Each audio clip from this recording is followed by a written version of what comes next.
అందరికీ నమస్కారం అండి. ఛానల్ అయిందండి మనం మాట్లాడుకున్నా బాబాయ్ చాలా మాట్లాడుకోవాలండి. ఆ విషయానికి వస్తే మన మాజీ ముఖ్యమంత్రి జగన్మోహన్ రెడ్డి దగ్గర నుండి ఈ రోజే పేరు పెట్టుకోబోతున్న ముద్రగడ పద్మనాభం వరకు కూడా మనం చాలా మాట్లాడుకోవాలండి. గోదావరి రాజకీయం చాలా కీలకం అన్నారండి, కానీ నిజంగా ఒప్పుకొని తీరాల్సిందేనండి. పాప మన పవన్ కళ్యాణ్ గారి మంచితనం వ్యక్తిత్వాన్ని మేము ఎందుకంటే సంసూగ్గా చూస్తాం. అందుకే మా గోదావరి యాస భాషతో పాటు ఓటు కూడా చాలా కీలకమని చాలా పొందనండి. అందుకే ఓటు కూడా వేసేసామండి. అలాగే గెలిపించేసాం కూడా రండి. ఈ రోజు నుంచి మేము అందరం కూడా మా పిఠాపురం ఎమ్మెల్యే గారి మన పవన్ కళ్యాణ్ గారి తాలూకాని కాళ్ళ దగ్గర వేస్తామండి. కాళ్ళ లేకపోయినా పర్లేదు కదండి, రేపు పొద్దు నుంచి కుట్టించుకుని ఒకసారి వేయండి, మాకు తృప్తిగా లాగేస్తున్నాం.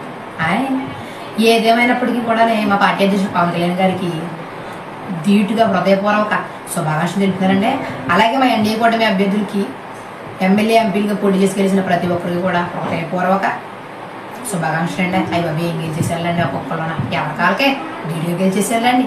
అలాగే మాకు ఓట్లేసి గెలిపించిన ఓటర్ మహాశైలందరికీ కూడా ప్రత్యేక ధన్యవాదాలు తెలుపుకుంటూ 5 ఏళ్ళు సుపరిపాలన దర్జాగా అందించడానికి ఎన్డీఏ వేచి ఉందని రాష్ట్ర ప్రజలందరూ నమ్మి ఓటేసినందుకు ప్రత్యేక ధన్యవాదాలు తెలుపుకుంటున్నామండి. మనలో మన మాట జై జనసేన, జై హింద్ అండి.